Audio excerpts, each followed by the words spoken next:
wetu wa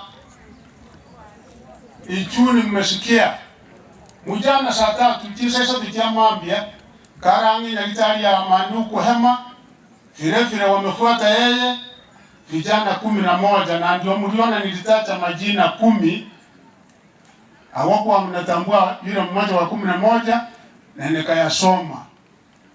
Tumefika kiwango mbaya ambaye hata serikali machambazi inaonekana lakini wanatetea machambazi.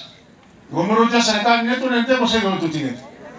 Na ndio mimi nasema ya kwamba wale vijana 10 tumetoa Irani na tulitoa kwa serikali masaa 12 ya kwamba kama hawatasikwa hatua ichukuliwe. Muwanja hatua iwe. Kakintu antetesei. Tuantetesei abantu babintu. Tuantetesala sala.